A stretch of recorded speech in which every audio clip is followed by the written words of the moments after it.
नमस्कार मंडळी, स्वागत आहे तुमचं माझ्या श्री स्वामी या यूट्यूब चॅनलमध्ये। तुमच्या मनातल्या सर्व इच्छा पूर्ण हो ही स्वामींच्या चरणी प्रार्थना करते आणि आजच्या या नवीन व्हिडिओला सुरुवात करते। तर मंडळी, आता आषाढ महिना सुरू आहे आणि येत्या 24 जुलैला या आषाढ महिन्याची सांगता होणार आहे, म्हणजे समाप्ती होणार आहे। या दिवशी म्हणजे 24 जुलै या दिवशी गुरुवार आहे आणि याच दिवशी दर्श अमावस्या आहे आणि गुरु पुष्यामृत योग देखील याच दिवशी आलेला आहे। आपल्याला या 24 जुलैच्या आधी एक काम करायचे आहे, ते म्हणजे आपल्या कुलदेवीची ओटी आपल्याला या दिवशी म्हणजे अमावस्याच्या पहिले भरायची आहे। कारण आषाढ हा महिना धार्मिक दृष्ट्या खूप महत्त्वाचा मानला जातो। या महिन्यात अनेक सण, व्रतवैकल्ये आणि धार्मिक कामांना विशेष महत्त्व आहे। भगवान विष्णूंची पूजा तसेच शंकर भगवानांची उपासना या महिन्यात केली जाते। तसेच या महिन्यामध्ये आषाढी एकादशी, गुरुपौर्णिमा आणि गुप्त नवरात्र देखील याच महिन्यात साजरी केली जाते। तसेच या महिन्यात आपल्या कुलदेवीची सेवा व ओटी भरायला देखील तितकंच महत्त्व आहे। कुलदेवीची सेवा आपल्यावरील येणाऱ्या संकटांना टाळण्यासाठी मदत करत असते। तसेच आपल्या कुटुंबाला नकारात्मक ऊर्जेपासून दूर ठेवण्याची कामही आपल्याला ही सेवा करत असते। आणि म्हणून आपल्याला आषाढ महिना संपण्यापूर्वी कोणत्याही परिस्थितीत घरच्या घरी कुलदेवीची ओटी भरायची आहे। ही ओटी भरल्याने सोन्यासारखे दिवस येतील आणि ही ओटी भरताना आपल्याला एक वस्तू त्या ओटीमध्ये असायलाच हवी।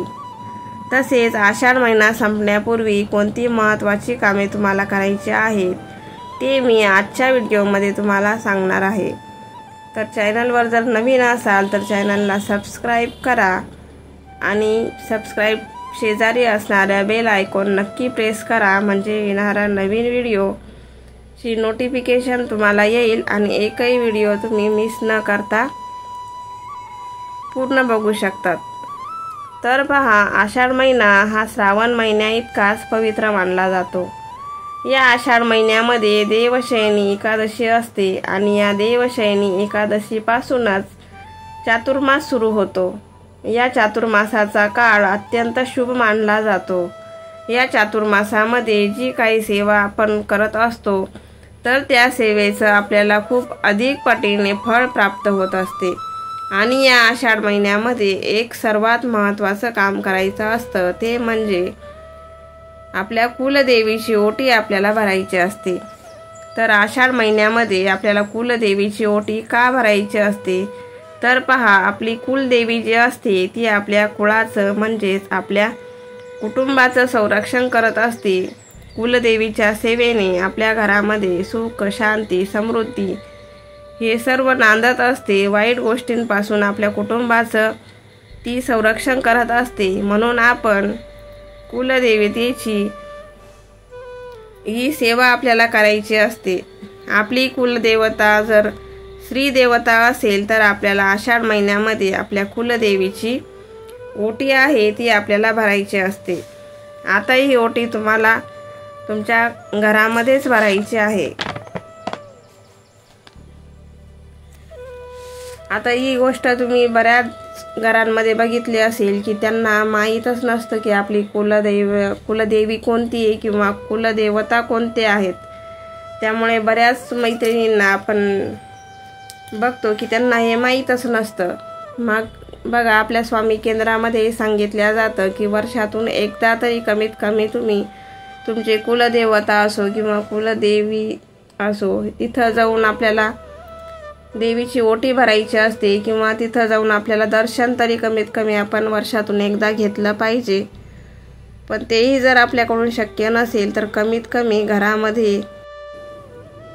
घरामध्ये आपल्याला आषाढ महिन्यामध्ये देवीची ओटी भरायची आहे।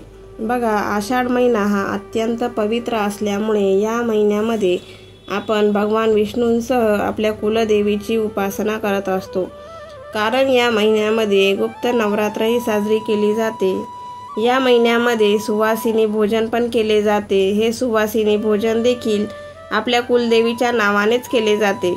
आपल्या कुलदेवीचा आशीर्वाद आपल्या कुटुंबावर राहावा म्हणून सुवासिनी भोजन हे आषाढ महिन्यात केले जाते। त्याचबरोबर आषाढी मंगळवार सुद्धा सुवासिनी महिला ज्या आहेत त्या करत असतात। म्हणजेच आषाढ महिन्यात जेही मंगळवार येतात त्या मंगळवारी त्या घरातली जी सुवासिनी महिला असते ती उपवास करत असते आपल्या कुलदेवीच्या नावाने।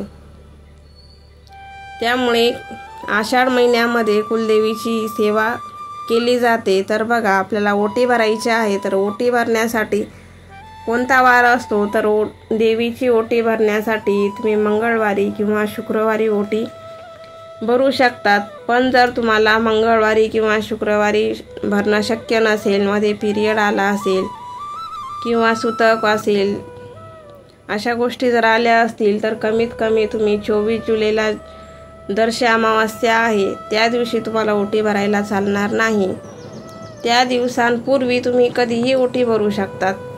मग त्यासाठी मंगळवार किंवा शुक्रवारच पाहिजे असं काही नाही आहे। ज्यांना जर जमत नसेल किंवा काही अडचण असेल तर त्यांनी 24 जुलैच्या पहिले ओटी भरायची आहे। तर बघा, जर तुमच्याकडे जर टाक असेल तर तो स्वच्छ करायचा आहे किंवा टाक जर नसेल तर देवीचा फोटो घ्यायचा आहे, तो स्वच्छ पुसून एका पाटावर मांडायचा आहे। त्याची हळदी कुंकवाने पूजा करायची आहे, धूप दीप अगरबत्ती लावायची आहे।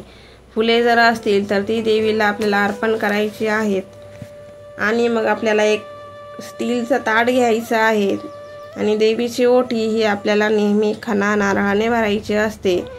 खण म्हणजे कोणता, तर जी खणाची आपली साडी असते ती साडी घ्यायची आहे। जर आपल्याला साडी घेणं शक्य नसेल तर हिरव्या कलरचा ब्लाऊज पीस आपण घेऊ शकतो।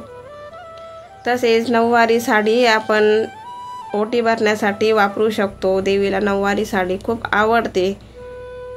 आणि ओटी भरायची साडी ही कधीही एक तर सुती कपड्यामध्ये घ्यायची किंवा रेशम कपड्यामध्ये घ्यायची, कारण की ज्या देवीकडून येणाऱ्या सात्विक लहरी असतात त्याही सहन करण्याची क्षमता त्या धाग्यामध्ये असली पाहिजे। त्यामुळे साडी घेताना कधी सुती किंवा रेशमी धाग्याचीच घ्यायची असते। एका ताटामध्ये साडी ठेवायची आहे किंवा साडी जर नसेल तुमच्याकडे तर ब्लाऊज पीस घ्यायचा आहे, त्याच्यावर नारळ घ्यायचा आहे। नारळ कधीही कोरडा घ्यायचा नाही, कधीही तो नारळ हलवून बघायचा पाण्याचा आवाज येतो की नाही त्याच्यामध्ये। पाण्याचाच नारळ घ्यायचा आणि नारळाची शेंडी कधीही आपल्याला देवीकडे करायची असते। अशा पद्धतीने तुम्ही त्या खणावर किंवा ब्लाऊज पीसवर नारळ ठेवायचा, मूठभर तांदूळ ठेवायचे, त्यासोबतच हळकुंड, बदाम, सुपारी, 1 रुपयाचं नाणं आणि 16 शृंगार जर तुमच्याकडून घेणं शक्य होत असेल तर 16 शृंगार पण घेऊ शकतात। त्यात मंगळसूत्र, हिरव्या बांगड्या, सिंदूर, नेल पेंट, गजरा, कंगवा अशा पद्धतीच्या वस्तू असतात 16 शृंगारामध्ये। आपल्याकडून जेवढं शक्य होईल तितकं घेण्याचा नक्कीच प्रयत्न करा। नंतर ही ओटी दोघी हातांमध्ये धरायची आहे। आपल्या समोर दोघी हातांमध्ये ओटी पकडायची, नंतर ती देवीच्या मस्तकाला लावायची आणि मग देवीच्या चरणापाशी ती ओटी ठेवायची। दोघी हात जोडून मूठभर तांदूळ हातामध्ये घ्यायचे आणि देवीच्या मस्तकाला लावून त्या ओटीवर ते सोडायचे। असे 5 प्रकारे करायचे। अशा प्रकारची आपण ओटी देवीची भरायची असते। नंतर देवीसमोर हात जोडून उभं राहायचं आणि ओटीमध्येही आपल्याला एक महत्त्वाची गोष्ट आहे जी आपल्याला आवर्जून टाकायची आहे। तर ती कोणती, तर तो आपल्याला टाकायचा आहे विडा। जो आपण खाऊच्या पानाचा जो विडा आपल्या पानाच्या दुकानात मिळतो तो विडा आपल्याला नक्की ठेवायचा आहे आपल्या ओटीमध्ये। त्यामुळे घरात तुमच्या सुख शांती संपदा नांदते आणि देवीला विडा खूप आवडतो।